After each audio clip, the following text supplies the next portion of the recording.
Direction E-learning YouTube ചാനലിലേക്ക് എല്ലാവർക്കും സ്വാഗതം. ഇന്നത്തെ നമ്മുടെ ടോപ്പിക്ക് സയൻസുമായി ബന്ധപ്പെട്ട PSCക്ക് ചോദിക്കാൻ സാധ്യതയുള്ള സയൻസുമായി ബന്ധപ്പെട്ട ചോദ്യങ്ങളും അവയുടെ ഉത്തരങ്ങളുമാണ്. ആനന്ദ് മോഹൻ ചക്രബർത്തി എന്ന ഇന്ത്യൻ വംശജനായ ശാസ്ത്രജ്ഞൻ ബന്ധപ്പെട്ടിരിക്കുന്നത് താഴെ പറയുന്നവയിൽ ഏതുമായാണ്? അത് സൂപ്പർബഗ് ബാക്ടീരിയ ആണ്. ഓക്കെ, ഓയിൽ ഈറ്റിംഗ് ബാക്ടീരിയ ആണ്. ആ ബാക്ടീരിയ സ്യൂഡോമോണാസ് പ്യൂട്ടിഡ എന്നാണ് അതിന് പറയുക. ഓക്കെ, ഓയിൽ ഈറ്റിംഗ് ബാക്ടീരിയ ആണത്, സ്യൂഡോമോണാസ് പ്യൂട്ടിഡ. അപ്പൊ അതിന്റെ നിർമ്മാണവുമായി ബന്ധപ്പെട്ട ആളാണ് ആര്? Anand Mohan Chakrabarty. Superbug bacteria. Next question, കാബേജിന്റെ ജന്മദേശം? യൂറോപ്പ്. കാബേജിന്റെ ജന്മദേശം യൂറോപ്പാണ്. നെക്സ്റ്റ് ക്വസ്റ്റ്യൻ, 100 ഗ്രാം ചെറുപയറിൽ അടങ്ങിയിരിക്കുന്ന പ്രോട്ടീന്റെ അളവ്? 100 ഗ്രാം ചെറുപയറിൽ എത്ര ഗ്രാം പ്രോട്ടീൻ അടങ്ങിയിരിക്കുന്നു? 24 ഗ്രാം പ്രോട്ടീൻ ആണ് അടങ്ങിയിരിക്കുന്നത്. നമുക്കറിയാം, ശരീരകലകളുടെ നിർമ്മാണത്തിന് ആവശ്യമായിട്ടുള്ള പോഷക ഘടകമാണ് എന്ത്? പ്രോട്ടീൻ എന്ന് പറയുന്നത്. ബോഡി ബിൽഡേഴ്സ് എന്നാണ് പ്രോട്ടീൻ അറിയപ്പെടുന്നത്. അപ്പൊ പ്രോട്ടീന്റെ ഏറ്റവും സ്മോളസ്റ്റ് ഫോം ഏതാ? Amino acid. ഒരുപാട് അമിനോ ആസിഡുകൾ കൂടിച്ചേർന്നിട്ടാണ് എന്തുണ്ടായിരിക്കുന്നത്? പ്രോട്ടീൻ ഉണ്ടായിരിക്കുന്നത്. ഇനി ഈ പ്രോട്ടീൻ ഏറ്റവും കൂടുതൽ അടങ്ങിയിരിക്കുന്നത് പയറുവർഗ്ഗത്തിൽപ്പെട്ട സസ്യങ്ങളിലാണ്. ഓക്കെ, ആ പയറുവർഗ്ഗത്തിൽ തന്നെ ഏറ്റവും കൂടുതൽ അടങ്ങിയിരിക്കുന്നത് 40% അടങ്ങിയിരിക്കുന്നത് ഏതിലാണ്? സോയാബീനിലാണ്. ഓക്കെ, സോയാബീനിലാണ് ഏറ്റവും കൂടുതൽ പ്രോട്ടീൻ അടങ്ങിയിരിക്കുന്നത്. 100 ഗ്രാം ചെറുപയറിൽ എത്ര പ്രോട്ടീൻ അടങ്ങിയിരിക്കുന്നു? 24 ഗ്രാം. ഓക്കെ, അതുപോലെ നമ്മളെ പേശികളിലൊക്കെ കാണുന്ന പ്രോട്ടീനാണ് മയോസിൻ എന്നറിയപ്പെടുന്നത്. ഓക്കെ, പേശികളിൽ കാണപ്പെടുന്നതാണ് മയോസിൻ.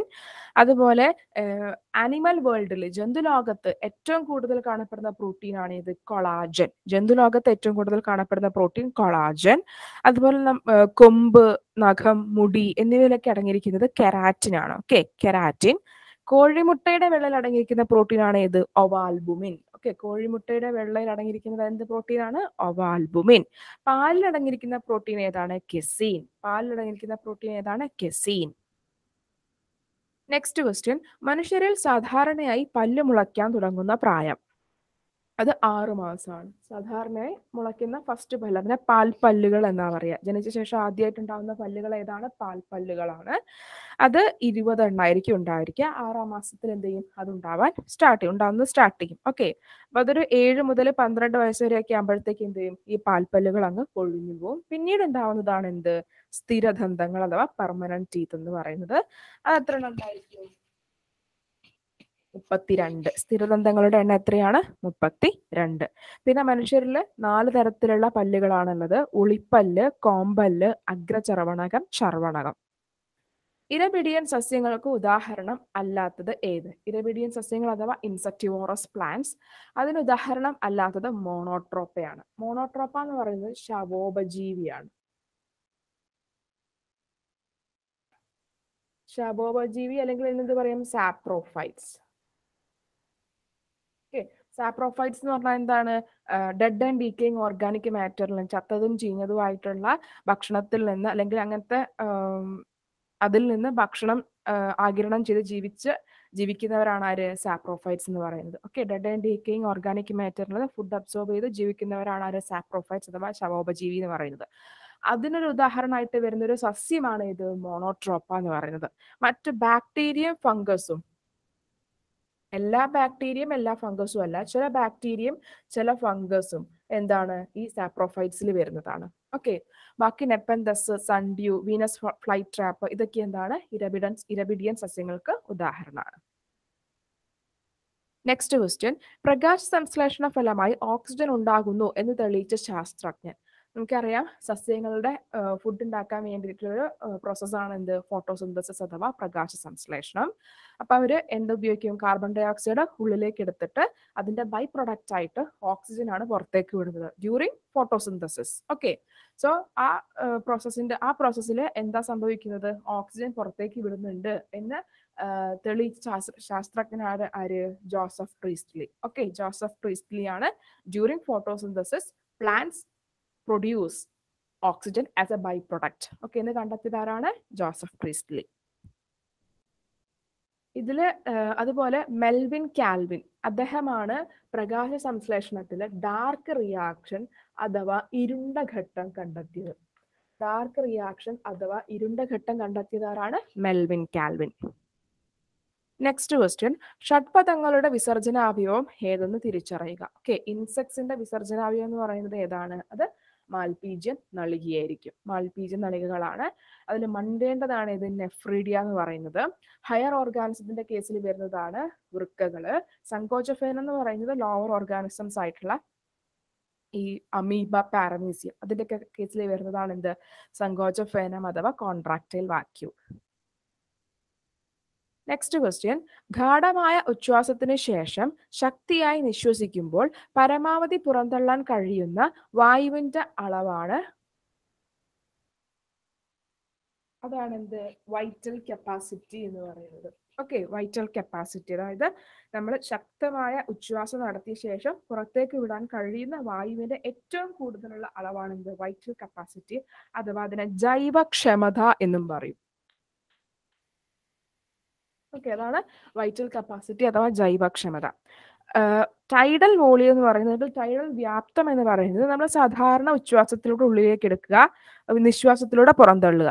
ആ വായുവിന്റെ അളവാണ് എന്ത്? ടൈഡൽ വോളിയം എന്ന് പറയുക. അല്ലെങ്കിൽ ടൈഡൽ വ്യാപ്തം എന്ന് പറയുന്നത് അത് 500 ml ആണ് വരിക. ഓക്കെ, ഇത് 500 ml ആണ് വരിക.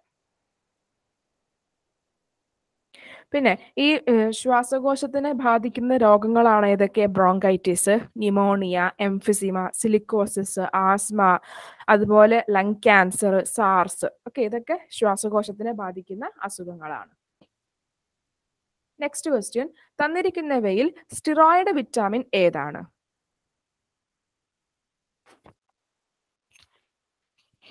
തന്നിരിക്കുന്നവയിൽ സ്റ്റിറോയിഡ് വിറ്റാമിൻ എന്നറിയപ്പെടുന്നത് ഏതാണ്? വിറ്റാമിൻ ഡി ആണ്. ഓക്കെ, വിറ്റാമിൻ ഡിക്ക് സ്റ്റിറോയിഡ് വിറ്റാമിൻ എന്ന് മാത്രമല്ല അറിയപ്പെടുന്നത്, സൺഷൈൻ വിറ്റാമിൻ എന്നറിയപ്പെടുന്നു, ആന്റി റാക്കറ്റിക് വിറ്റാമിൻ എന്നറിയപ്പെടുന്നു. കാരണം വിറ്റാമിൻ ഡിയുടെ അഭാവം എന്താണ്? റിക്കറ്റ്സ് എന്ന് പറഞ്ഞ അസുഖം ഉണ്ടാക്കുന്നു, അല്ലെങ്കിൽ കണ കുട്ടികളിലാണ് ഉണ്ടാക്കുന്നത്. അത് ബാധിക്കുന്നത് എല്ലിനെയാണ്. ഓക്കെ, അപ്പൊ നമ്മൾ വിറ്റാമിൻ ഡിനെ എന്തൊക്കെ പേരിൽ അറിയപ്പെടുന്നു? സൺഷൈൻ വിറ്റാമിൻ, ആന്റി റാക്കറ്റിക് വിറ്റാമിൻ, അതുപോലെ സ്റ്റിറോയിഡ് വിറ്റാമിൻ എന്നീ പേരുകളിലൊക്കെ അറിയപ്പെടുന്നുണ്ട്. വിറ്റാമിൻ അതുപോലെ ഫ്രഷ് ഫുഡ് വിറ്റാമിൻ എന്നറിയപ്പെടുന്നത് വിറ്റാമിൻ സി ആണ്. ഫ്രഷ് ഫുഡ് വിറ്റാമിൻ എന്നറിയപ്പെടുന്നത് വിറ്റാമിൻ സി ആണ്. അതുപോലെ ആന്റി പെല്ലഗ്ര വിറ്റാമിൻ എന്നറിയപ്പെടുന്നത് വിറ്റാമിൻ B3 ആണ്. ഓക്കെ, വിറ്റാമിൻ B3 ഏതാണ്? നിയാസിൻ അഥവാ നിക്കോട്ടിനിക് ആസിഡ് ആണ്. അപ്പൊ അതിന്റെ അഭാവം മൂലം ഉണ്ടാകുന്ന രോഗമാണ് ഇത് pellagra. So vitamin B3 is known as എന്താണ്? Anti pellagra vitamin. Okay, anti pellagra vitamin. അതുപോലെ വിറ്റാമിൻ എ എന്താണ് അറിയപ്പെടുന്നത്? റെറ്റിനോൾ എന്നാണ് അറിയപ്പെടുന്നത്. റെറ്റിനോൾ ആണ് നമ്മുടെ കണ്ണിന്റെ ആരോഗ്യത്തിന് വേണ്ടതാണ്. അതിന്റെ അഭാവം മൂലം ഉണ്ടാകുന്ന അസുഖം ഏതാണ്? സിറോഫ്താൽമിയ, അതുപോലെ നൈറ്റ് ബ്ലൈൻഡ്നെസ്, നിശാന്തത, സിറോഫ്താൽമിയ ഒക്കെയാണ്. നെക്സ്റ്റ് ക്വസ്റ്റ്യൻ, രക്തകോശങ്ങളുടെ രൂപീകരണത്തിന് ആവശ്യമായ വിറ്റാമിൻ ഏത്? രക്തകോശങ്ങളുടെ രൂപീകരണത്തിന് ആവശ്യമായ വിറ്റാമിൻ ആണ് വിറ്റാമിൻ B9. B9 കൂടാതെ വേണ്ടത് B6ഉം B12ഉം ആണ്. ഓക്കെ, B9 എന്ന് പറഞ്ഞാൽ എന്താണ്? ഫോളിക് ആസിഡ് ആണ്. B6 എന്ന് പറഞ്ഞാൽ എന്താണ്? പിരിഡോക്സിൻ ആണ്. B12 എന്ന് പറഞ്ഞാൽ എന്താണ്? സൈനോകൊബാലാമിൻ ആണ്. ഓക്കെ, രക്തകോശങ്ങളുടെ നിർമ്മാണത്തിന് ആവശ്യമായിട്ടുള്ള വിറ്റാമിൻ ആണ് ഇത് B9, അതുപോലെ B6, B12. അപ്പൊ ഇതിന്റെ മൂന്നിന്റെയും അഭാവം മൂലം ഉണ്ടാകുന്നതാണ് എന്ത്? അനീമിയ. ഓക്കെ, അനീമിയ അഥവാ വിളർച്ച. അതില് B9 അഭാവം മൂലം ഉണ്ടാവുന്നതാണ് എന്ത്? Megaloblastic anaemia. എന്നാൽ B12 ഇതിന്റെ അഭാവം മൂലം ഉണ്ടാവുന്നതാണ് പെർനീഷ്യസ് അനീമിയ. ഓക്കെ, അപ്പൊ B9 അഭാവം മൂലം ഉണ്ടാവുന്നത് മെഗാലോബ്ലാസ്റ്റിക് അനീമിയ, B12 അഭാവം മൂലം ഉണ്ടാവുന്നത് പെർനീഷ്യസ് അനീമിയ. ഇത്തരം വീഡിയോസ് കൂടുതൽ ലഭിക്കാനായി direction E learning YouTube channel subscribe ചെയ്യുക, ലൈക്ക് ചെയ്യുക, ഷെയർ ചെയ്യുക. Thank you.